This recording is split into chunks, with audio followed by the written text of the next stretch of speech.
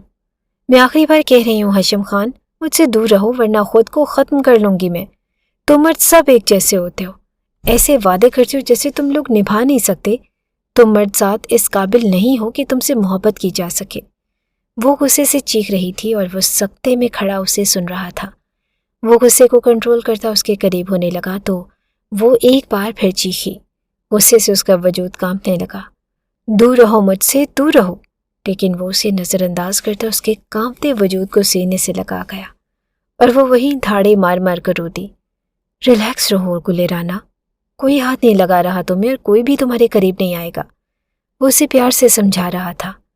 اس کی آنکھوں کے سامنے اندھیرا چھا گیا اور وہ ہوش و خود سے بیگانہ ہوتی حشم خان کے بازوؤں میں گر گئی۔ وہ اسے جلدی سے بیڈ پر لٹاتا کچن میں آیا جہاں اس کی ماں رقیہ بیگم کام کر رہی تھی۔ انہیں ساری صورتحال بتاتا وہ ان کے ساتھ کمرے میں آیا تھا۔ تم جاؤ ڈاکٹر کو بلاؤ، اس کی طبیعت ٹھیک نہیں لگ رہی۔ حشم جلدی کرو بیٹا۔ وہ باہر چلا گیا جبکہ رقیہ بیگم اس کے پاس بیٹھ گئی۔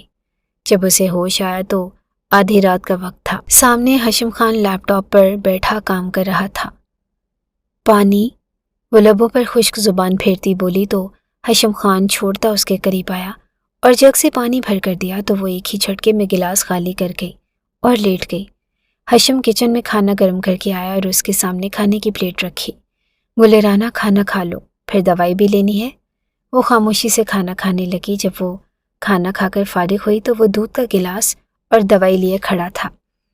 وہ خاموشی سے دودھ کے ساتھ دوائی لینے لگی اور لیٹ گئی تو حشم اس پر کمبل درست کرتا واپس کام میں مصروف ہو گیا۔ ان کی شادی کو 6 مہینے گزر چکے تھے، جس میں وہ زیادہ تر کمرے میں بیٹھی خلاؤں میں دیکھتی رہتی یا گارڈن میں کرسی پر بیٹھی سوچوں میں گم نظر آتی۔ اس کی پھوپھوس پر قرآنی آیات پڑھ کر دم کرتی اور انہیں نماز اور قرآن باقاعدگی سے پڑھنے کی ہدایت کرتی۔ وہ خاموشی سے انہیں سنتی اور ان کے نورانی چہرے کو تکتی رہتی۔ آہستہ آہستہ وہ نماز اور قرآن باقاعدگی سے پڑھنے لگی تھی۔ حشم خان کے قریب آنے پر جس طرح گلے رانا کی طبیعت خراب ہوتی تھی وہ محتاط رہنے لگا تھا۔ وہ سوچ چکا تھا کہ جب تک وہ مکمل صحت یاب نہیں ہو جاتی اس کے قریب نہیں جائے گا اور وہ اسے پیار سے اپنی طرف راغب کرے گا۔ وہ اسے باہر گھمانے لے جاتا، کبھی وہ لانگ ڈرائیو پر چلے جاتے، کبھی وہ اس کے ساتھ آئس کریم کھانے چلا جاتا، لیکن آہستہ آہستہ وہ ٹھیک ہوتی جا رہی تھی۔ بات کرتے وقت وہ نارمل رہتی لیکن حشم کے قریب ہونے پر وہ ہائپر ہو جاتی تھی۔ وہ آفس سے گھر آیا تو کمرے کا دروازہ کھول کر اندر داخل ہوا۔ وہ جائے نماز پر بیٹھی نماز پڑھ رہی تھی۔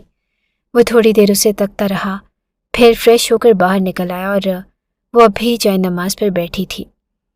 گلے رانا، وہ اس کی آواز پر سر اٹھائے اس کی طرف دیکھنے لگی۔ کچھ کھایا تم نے؟ حشم نے نرمی سے پوچھا۔ نہیں، بھوک نہیں ہے مجھے، وہ جائے نماز لپیٹتے ہوئے بولی۔ تمہیں دوا لینی ہے، ڈاکٹر نے کہا تھا کہ بھوکے پیٹ مت لینا۔ وہ اس کے ہاتھ سے جائے نماز لیتا ایک سائڈ رکھ گیا۔ یہاں بیٹھو، میں تمہارے لیے کھانا لے کر آتا ہوں۔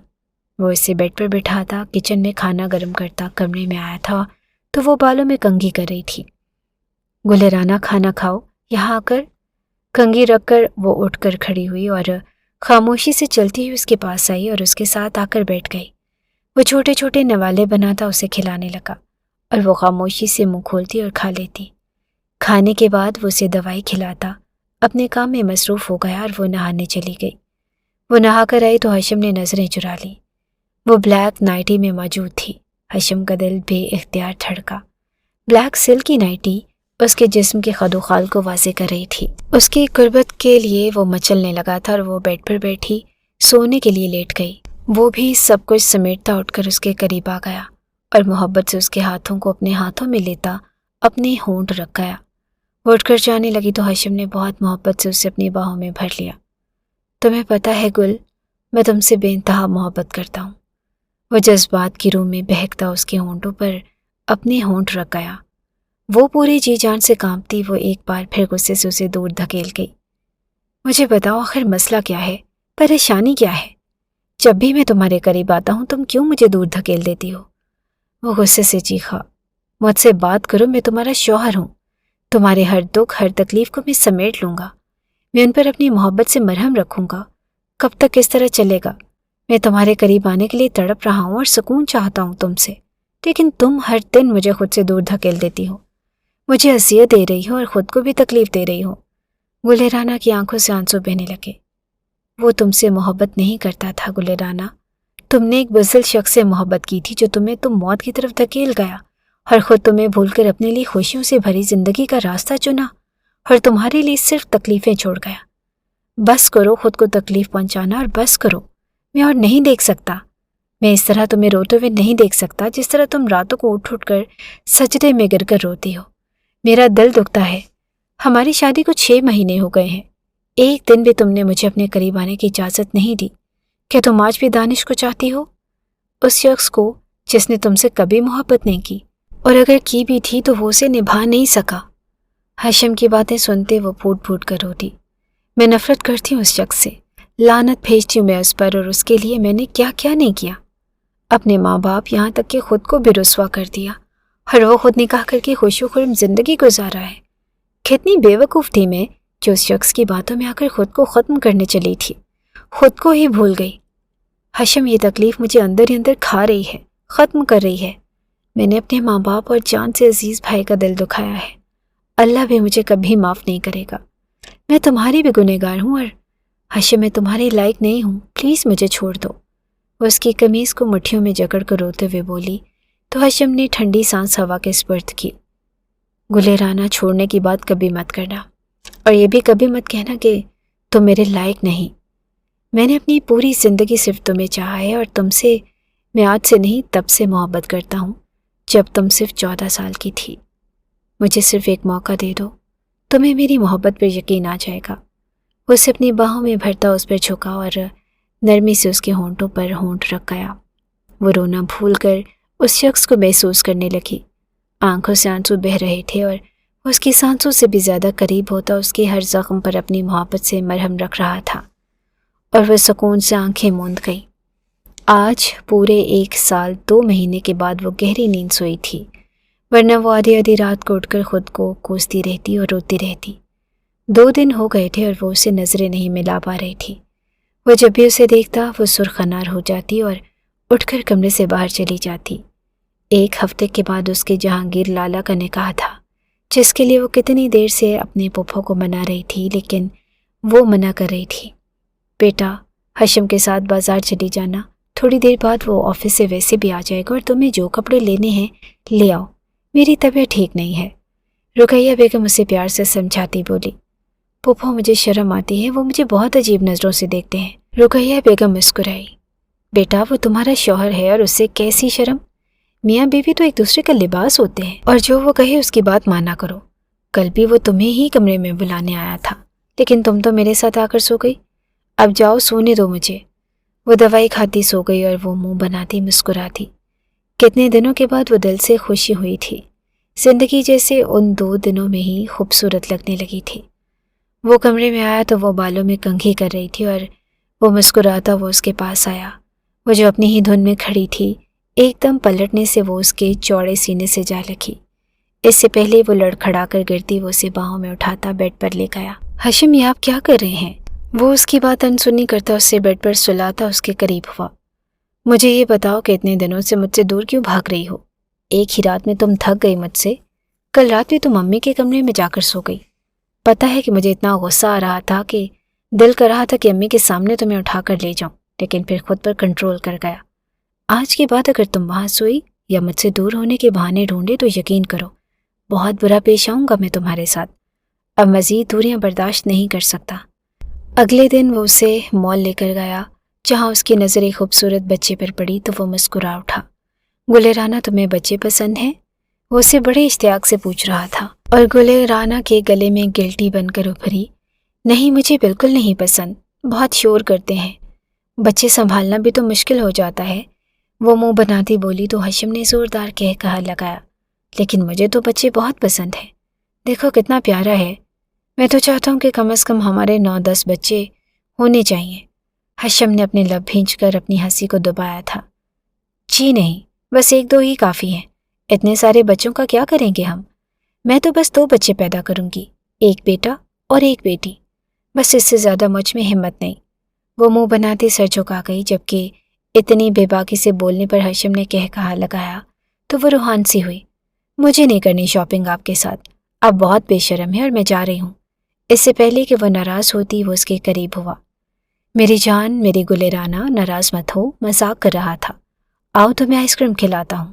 وہ شاپنگ بیگ گاڑی میں رکھتا، لاک لگاتا واپس گلے رانا کا ہاتھ پکڑ کر اندر آیا اور آئس کریم کھا کر وہ دونوں واپس گھر آ گئے تو سامنے سلطان خان اور جہانگیر خان بیٹھے تھے۔ بابا، وہ ان کے سینے سے لگی رو دی۔ میرا بچہ۔ وہ اس کے سر پر پیار کرتے اسے اپنے ساتھ بٹھا گئے۔ اپنے لالا سے نہیں ملو گی گلے رانا؟ وہ روتے ہوئے اپنے بھائی کے گلے لگی۔ تھوڑی دیر بعد وہ اپنی شاپنگ اپنے لالا کو دکھا رہی تھی۔ وہ بہت خوش لگ رہی تھی کیونکہ جس حالت میں انہوں نے گلے رانا کی شادی کی تھی یہ تو اس سے بہت زیادہ مختلف تھی۔ بھری بھری جسامت، چہرے پر بلا کی معصومیت اور خوشی، خوبصورت سے سوٹ اور میک اپ میں وہ بہت پیاری لگ رہی تھی۔ وہ دل ہی دل میں اس کی بلائیں لیتا اپنی بہن کے ہمیشہ ایسے ہی خوش رہنے کی دعائیں کر رہا تھا، کیونکہ اس کی بہن اتنی مشکلوں سے واپس زندگی کی طرف آئی تھی۔ سلطان خان نے ممنون نظروں سے ہاشم اور رقیہ بیگم کی طرف دیکھا تو وہ دونوں مسکرا دیے۔ گلے رانا بیٹا، تیاری کرو، ہم تمہیں لینے آئے ہیں، ہمارے ساتھ چلو۔ لیکن بابا، ابھی تو میں نے صرف ڈریس اور سینڈلز لیے ہیں، ابھی میری بہت ساری چیزیں رہتی ہیں، کل ہاشم کے ساتھ آ جاؤں گی بابا۔ ویسے بھی 4 دن بعد نکاح ہے تو میں اپنی ساری چیزیں کمپلیٹ کر کے ہی آؤں گی، وہ خوشی سے چہکتے ہوئے بولی۔ تو سلطان خان کی آنکھوں میں نمی آ گئی جسے انہوں نے سب کی نظروں سے بچا کر صاف کیا تھا۔ انہیں ان کے پہلے کی طرح ہنستی مسکراتی گلے رانا واپس مل گئی تھی۔ وہاں جا کر مجھے بھول تو نہیں جاؤ گی تم؟ وہ اس کا ہاتھ چومتا ہوا بولا۔ کیوں، آپ نہیں چل رہے میرے ساتھ؟ وہ مسکرائی۔ یار جا رہا ہوں، لیکن پھر ایسا نہ ہو کہ اپنی ماں کے کمرے میں جا کر سو جاؤ اور میں تمہارا کمرے میں انتظار کرتا رہوں۔ وہ شرارت سے اس پر جھکا، اس سے پہلے کہ وہ کوئی اور شرارت کرتا۔ اسے زور کی ابکائی آئی اور وہ واش روم میں بھاگی۔ کافی دیر سے وہ واش روم کے باہر گلے رانا کا انتظار کر رہا تھا جو نکلنے کا نام ہی نہیں لے رہی تھی، بس واش بیسن پر جھکی کیے جا رہی تھی اور وہ واش روم سے باہر نکلی تو نڈھال سی لگ رہی تھی۔ وہ اسے باہوں میں اٹھاتا بیڈ پر بٹھا گیا۔ کیا ہوا، تم ٹھیک تو ہو نا؟ تمہاری طبیعت اتنی خراب تھی تو مجھے بتاتی، میں تمہیں ڈاکٹر کے پاس لے جاتا۔ وہ بس خاموشی سے آنکھیں بند کر گئی۔ اٹھو، تمہیں ڈاکٹر کے پاس لے جاؤں، وہ اسے اٹھاتا ہوا بولا۔ نہیں ہاشم، مجھ میں اتنی ہمت نہیں ہے کہ میں چل سکوں۔ وہ اسے اٹھاتا کمرے سے باہر نکلا تو رقیہ بیگم پریشانی سے ان کی طرف آئی۔ کیا ہوا بیٹا، اسے اٹھا کر کہاں لے کر جا رہے ہو؟ وہ بولی۔ امی 3 گھنٹے سے الٹیاں کر رہی ہے اور ڈاکٹر کے پاس لے جا رہا ہوں۔